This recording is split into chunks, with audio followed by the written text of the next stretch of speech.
proceso que Patricio describía con tanta precisión de aumento de la participación relativa de los productos naturales, tanto en el producto como en las exportaciones, aparecen diferencias muy grandes con estos países más desarrollados.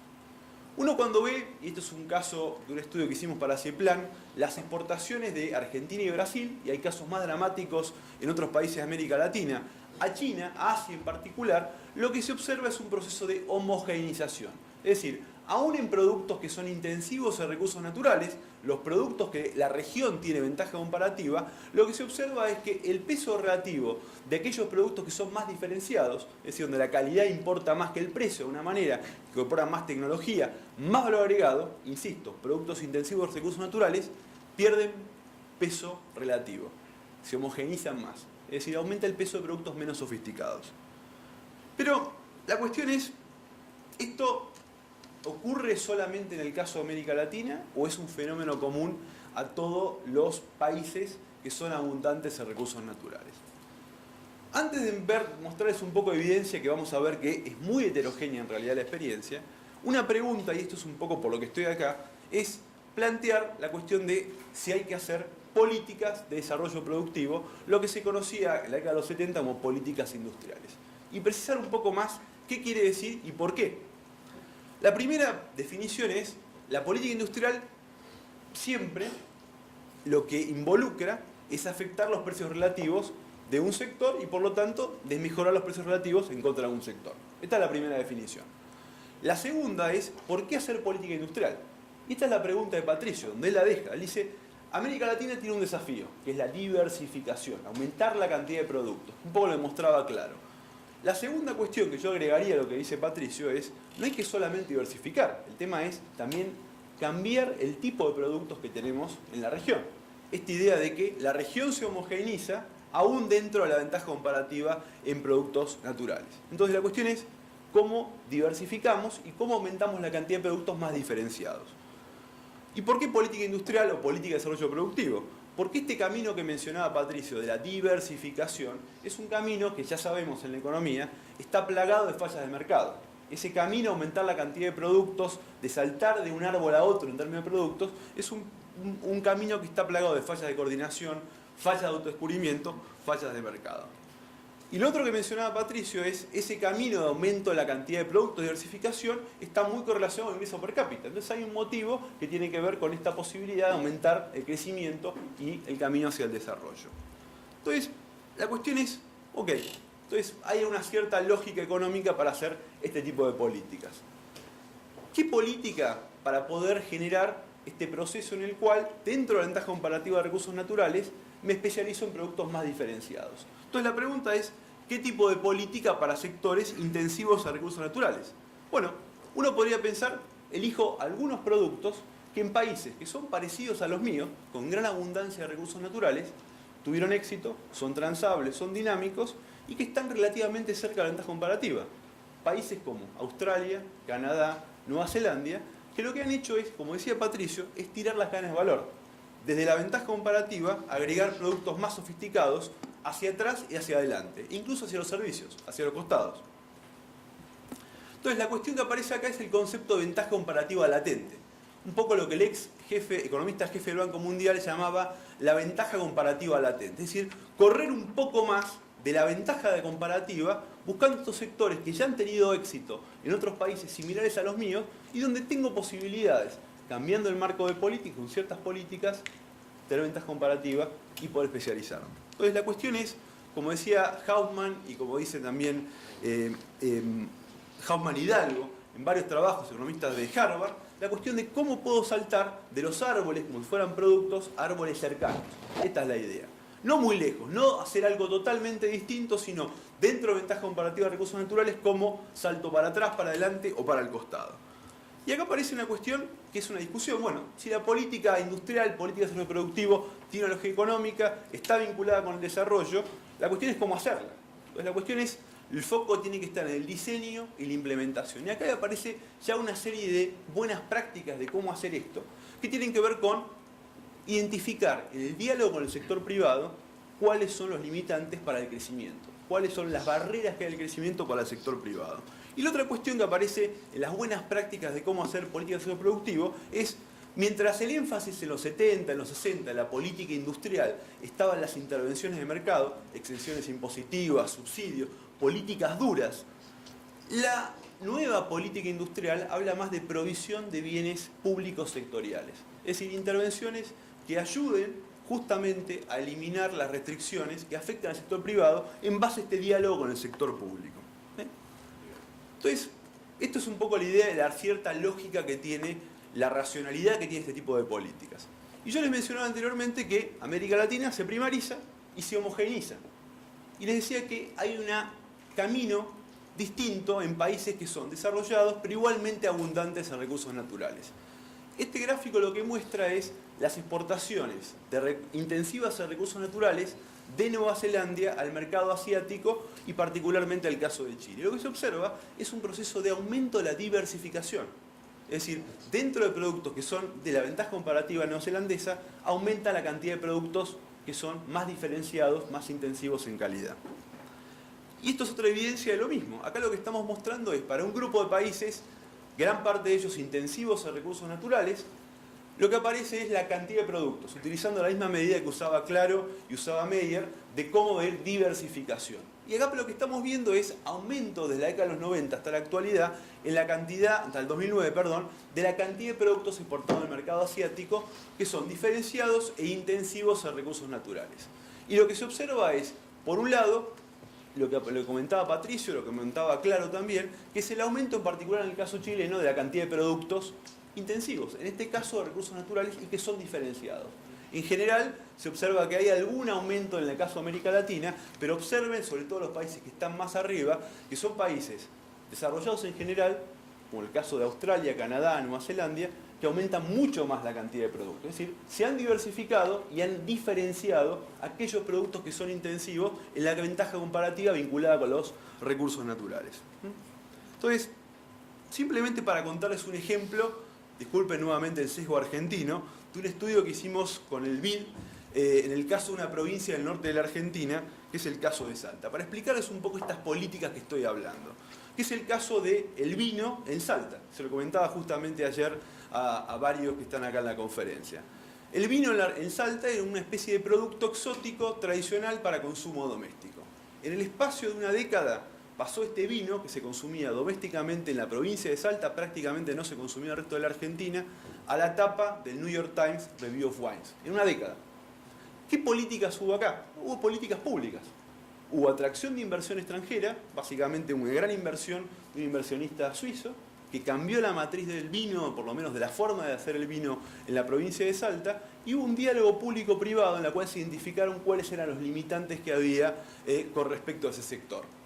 Desarrollo de planes estratégicos y justamente provisión de ciertos bienes públicos que eran específicos a la industria del vino. Y hubo incluso intervenciones de mercado que trataron de estirar la cadena del vino hacia el costado, sobre todo vinculada con un servicio que es el turismo, que es justamente lo que mencionaba Patricio, el tema de cómo desarrollar empleo en sectores y en zonas de muy bajo nivel de ingreso, muy pobres, sobre todo áreas rurales, en el caso de la provincia de Salta. Se resolvió un problema que había poca frecuencia aérea a través de un subsidio que otorgó el gobierno provincial a una empresa privada por un año. Una vez que se convirtió en rentable la ruta principal a Buenos Aires, se descontinuó el subsidio. Hoy la empresa es rentable sin ningún subsidio.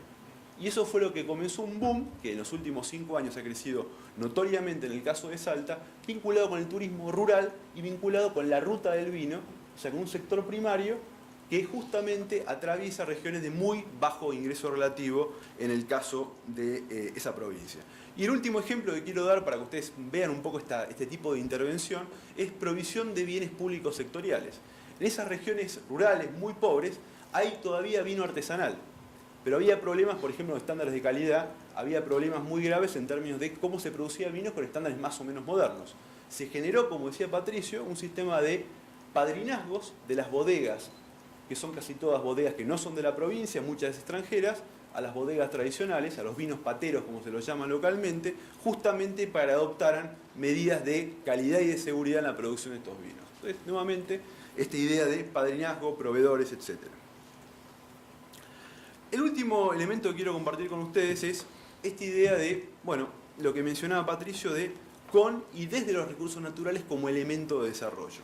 Y aquí quiero darle un par de ejemplos de estudios recientes, uno de un investigador en CIPEC, Juan Pablo Ruth, que es profesor de la Universidad de Londres, con Aragón, que justamente lo que compara es el impacto de una mina aquí en Perú con la misma mina, la misma empresa, el mismo mineral en Ghana. Y básicamente lo que encuentra es que en el caso de Ghana hay efectos negativos sobre el ingreso de esa zona, mientras en el caso de Perú hay efectos positivos. Y él lo que dice es, el efecto principal que explica este efecto positivo en el caso peruano tiene que ver con que la empresa, tal como mencionaba Patricio, en un momento cambió su política de RC y decidió contratar todos los servicios no esenciales, atención del comedor, manejo de los camiones, todo lo que tiene que ver con la operación, lo que es más intensivo en conocimiento calificado y tecnología, localmente.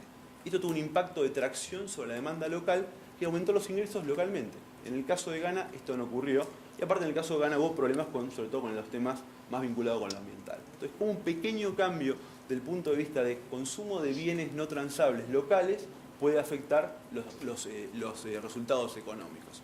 Y el otro caso, también muy en la línea de lo que mencionaba Patricio, un estudio reciente que acabo de ver ahora en Panamá, que hizo Andrés Saller, de proveedores de servicios justamente para la minería, que muestra esta posibilidad de extender la cadena hacia el costado, vinculada con los servicios, pero con eje en los recursos naturales.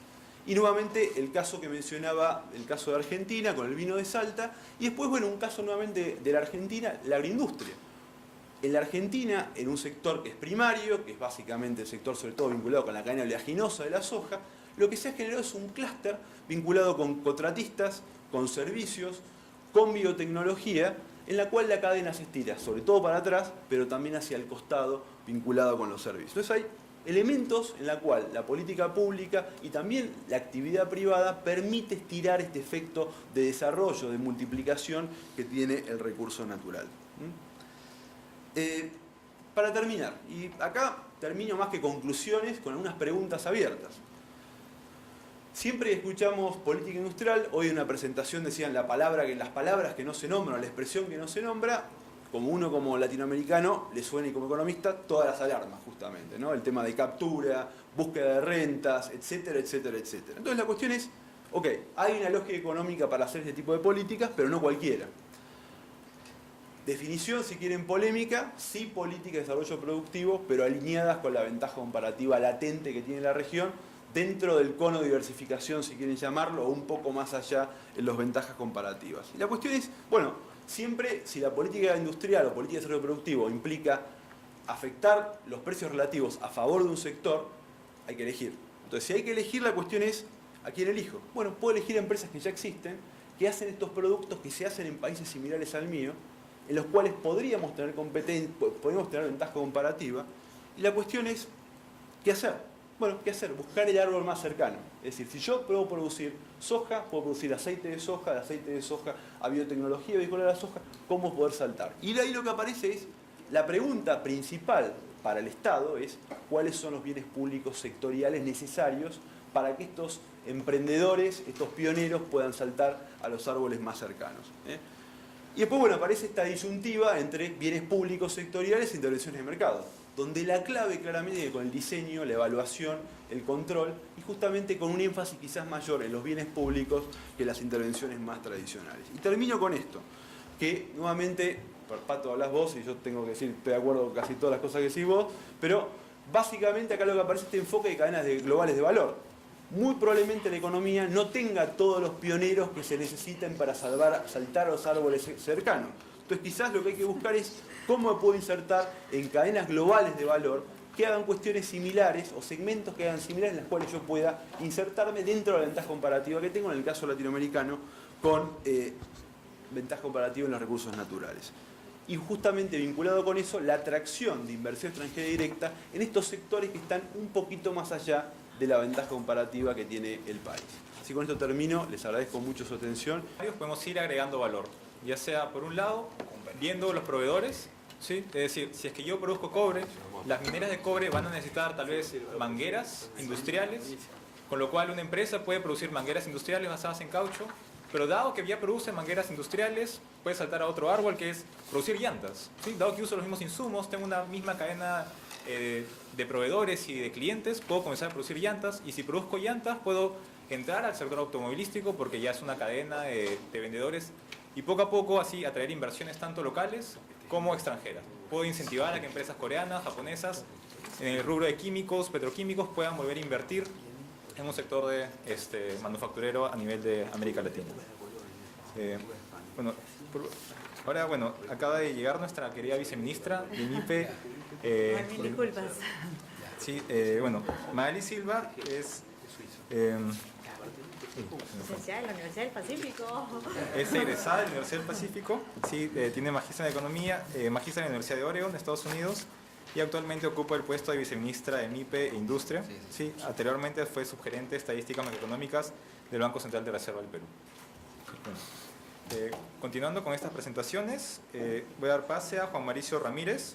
Sí, él es subdirector de FEDesarrollo. Quien va a presentar los retos de la transformación productiva en países intensivos en recursos naturales. Juan Mauricio es economista de la Universidad de los Andes, con magíster en Economía en la misma universidad. También realizó estudios en la Universidad de Stanford, donde obtuvo un MA en Economía y adelantó estudios de doctorado. Ha ocupado cargos de vicepresidente del Consejo Privado de Competitividad, director de Inflación y Programación Macroeconómica del Banco de la República y director de Política Macroeconómica del Ministerio de Hacienda y Crédito Público. Juan Mauricio, adelante por favor.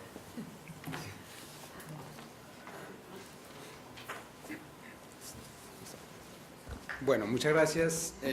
Para mí es un placer estar aquí en esta importante reunión, en esta discusión. Yo creo que aquí en esta sesión, lo estaba comentando a mi compañero de panel allá, estamos convergiendo como a unas ideas y lo que ustedes van a darse cuenta es que mi reflexión va a ir en buena medida en el mismo sentido. Parto de una reflexión sobre el crecimiento en general en América Latina. Todos sabemos que el crecimiento se ha acelerado en toda la región.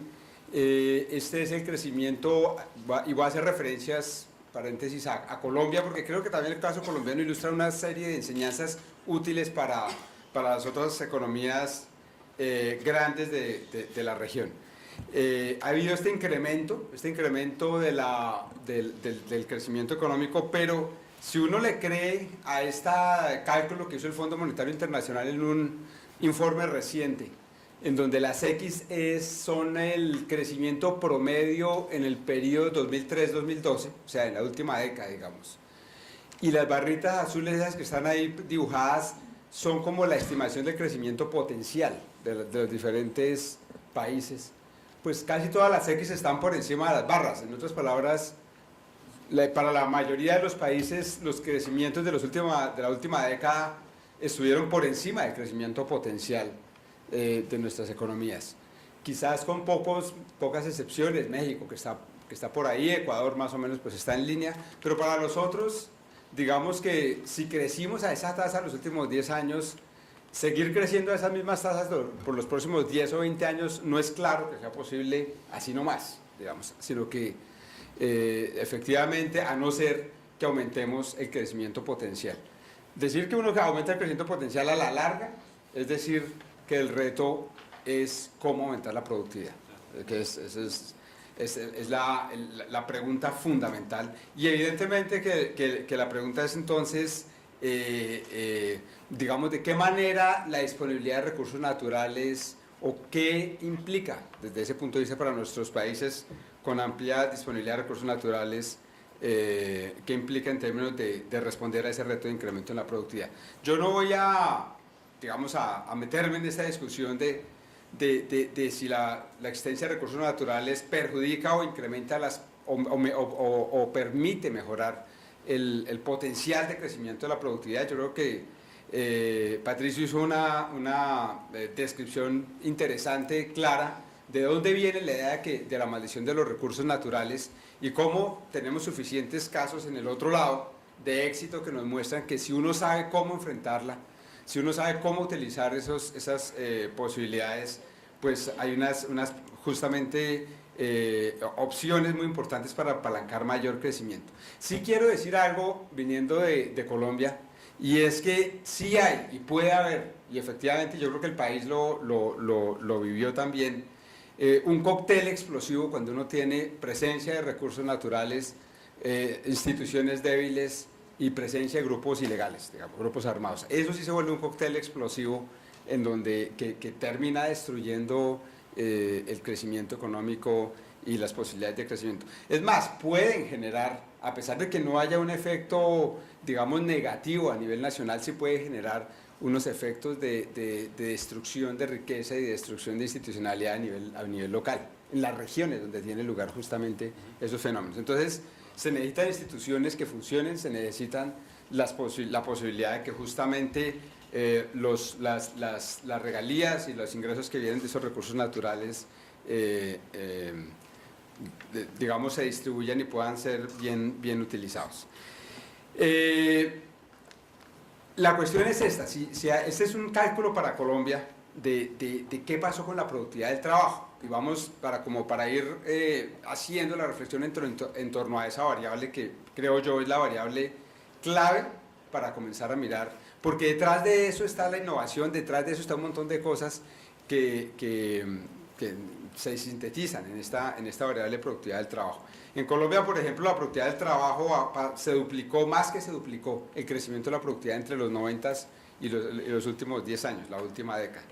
Con todo y eso, y este fue un gráfico que ya mostró Leonardo Villar esta mañana, el crecimiento de la productividad, el índice de crecimiento de la productividad en Colombia ha sido menor que en América Latina. En otras palabras, Colombia creció mucho más porque invirtió mucho, la tasa de inversión en Colombia aumentó del 13-14% al 28% sistemáticamente, y hoy es una de las más altas de América Latina. Creció mucho más por eso que por un crecimiento de productividad, digamos. Y desde ese punto de vista nosotros tenemos como país un reto bien grande en términos de productividad. ¿De dónde salió? Y esta historia, como comenzar a pensar, comenzar a mirar de dónde sale ese crecimiento de la productividad desde el punto de vista sectorial. Cuando uno mira la descomposición para Colombia cuáles fueron los sectores que jalonaron el crecimiento de la productividad, el primero que aparece es la minería. Claro, la minería es un sector donde una inversión enorme, una entrada de capitales enorme, es un sector muy intensivo en capital que cada vez se hizo más intensivo, y entonces, por ejemplo, entre el periodo 2013 y 2012 la minería creció, la productividad de cada trabajador minero en promedio creció 4% por año, mientras que la productividad de toda la economía creció solo 1.9%. Peor aún, la productividad de la industria creció solo 1.3% y la de la agricultura 1.1%. O sea, en este caso, los jalonadores del crecimiento de la productividad fueron la minería y los servicios, segundo punto que es importantísimo. Los servicios tienen un rol absolutamente central en el crecimiento de la productividad, en economías en donde ya estamos hablando de tasas de urbanización del 60, 70, 80% de urbanización. Los servicios se vuelven centrales y la agenda de productividad con miras a los servicios son enormes. Y una de las características, obviamente, y esto lo ilustra Colombia, pero esto es una cosa general para todas nuestras economías y para las economías de mercado en general, y es que hay enormes diferencias en la productividad por trabajador. Acá simplemente basta decir que la productividad por trabajador, no estoy hablando de crecimiento, el nivel productividad por trabajador en el sector minero es casi 6 veces la productividad promedio de la economía. Y en establecimientos financieros y en servicios a las empresas es casi 3 veces la productividad promedio de la economía. Entonces, las diferencias de productividad entre sectores son enormes. Evidentemente que aquí aparecen mucho mayores son en aquellos sectores que son intensivos en capital. Entonces, una pregunta obviamente es el crecimiento que se está dando, ¿en dónde se está? El crecimiento del empleo que se está dando, ¿en dónde se está dando? ¿En qué sectores?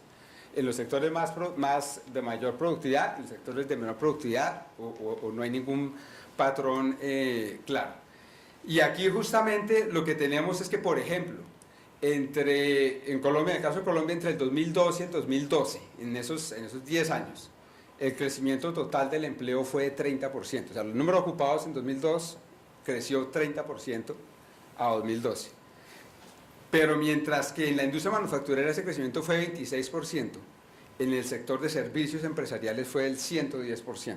O sea, el gran incremento del empleo fue en el sector de servicios empresariales, y aquí están en verde los sectores de mayor productividad por trabajo, en azul los sectores de menor productividad por trabajo. Ustedes se pueden dar cuenta que en el caso de Colombia una buena parte del crecimiento del empleo se dio en sectores con mayor productividad de trabajo. De hecho, cuando uno hace la descomposición del crecimiento de la productividad, de la contribución al crecimiento de la productividad, el 35% del crecimiento de la productividad vino de esa relocalización de trabajadores de unos sectores a otros sectores. Entonces aquí aparece un efecto interesante, en donde la movilidad laboral entre sectores tiene un papel, y ha jugado un papel en este caso importante sobre la productividad. Pero entonces la pregunta es, ¿cómo acelerar el crecimiento de la productividad? Evidentemente, y estoy pensando justamente en la misma pregunta que hace Patricio, en el sentido de si con lo que tenemos, con más de lo mismo, vamos a llegar a ser un país vamos a llegar a ser países desarrollados o no. Y lo que nos muestra esto es que el ritmo que hemos traído hasta ahora no es suficiente, y que por lo tanto, como les digo, hay que acelerar el crecimiento de la productividad, y eso es lo que llamo aquí la agenda de la transformación productiva. Y aquí es donde el ejemplo colombiano puede servir para mirar lo que está haciendo, lo que no se está haciendo, y como reflexión en general para la región. En primera instancia, yo creo, por ejemplo, hay una serie de instrumentos. En Colombia hay unos instrumentos de política, de diferentes instrumentos de lo que uno llamaría política industrial o políticas de transformación. El banco, por ejemplo, Bancoldex, con líneas de crédito, con coberturas cambiarias, con productos para las MIPYMES, etcétera, etcétera. Los planes de ProExport, en promoción de exportaciones, Colciencias haciendo todo lo que tiene que ver. O sea, no es que no hayan instrumentos, ahí están los instrumentos. El problema es entonces, si tenemos todos esos instrumentos, si tenemos una institución que ha funcionado, es decir, yo creo que es un referente en muchos sentidos en América Latina como el SENA. Tenemos todos esos instrumentos que además no es que comenzaron a operar, sino que ya llevan muchos años operando. Entonces, ¿por qué no estamos logrando resultados, o por qué los resultados no son tan contundentes? Es lo que uno se preguntaría desde ese punto de vista. En segundo lugar, en el caso colombiano, una institucionalidad público-privada bien interesante en torno a las políticas de competitividad, se llama el Sistema Nacional de Competitividad, con una Comisión Nacional de Competitividad, con comisiones regionales de competitividad, con planes regionales de competitividad. Mejor dicho, hay una institucionalidad en donde está sentado el sector privado, el Consejo Privado de Competitividad. Entonces, segundo elemento necesario, está ahí, aparentemente está, pero de nuevo, ¿por qué no avanzamos más? ¿Por qué no tenemos más resultados? Hay también un programa de transformación productiva muy interesante que rompe, digamos así, con a la colombiana, con el paradigma de que no se pueden hacer políticas, digamos, industriales focalizadas o políticas activas industriales, porque ahí efectivamente se seleccionan unos sectores, hay selección de sectores. Ahora, por ejemplo, en servicios, tercerización de procesos de BPO, software y tecnologías de la información, turismo de salud, muy importante, una serie de industrias manufactureras, una serie de sectores agropecuarios. Y sobre todos ellos se hacen unos planes, se hacen unos, digamos, como unos mapas en donde de brechas en términos de capital humano, de regulación, de infraestructura e instituciones. Ahí están los bienes públicos. Ahí está la necesidad de bienes públicos que no existen, llámese regulación que no existe, llámese el laboratorio de certificación de calidad que no existe, llámese cadena de frío que no existe, o llámese capital humano calificado que tampoco existe, para ver de qué manera cerrar esos bienes públicos, proveer esos bienes públicos específicos y generar dinámica productiva. Entonces, esto es interesante. Ahora, ¿cómo se hace eso? ¿Cómo se llegó a eso? No fue desde una oficina de un burócrata sentado en un edificio en el Ministerio de Hacienda o en el Departamento Nacional de Planeación diciendo este sector o el otro sector, sino que se le daba juego al mismo sector privado.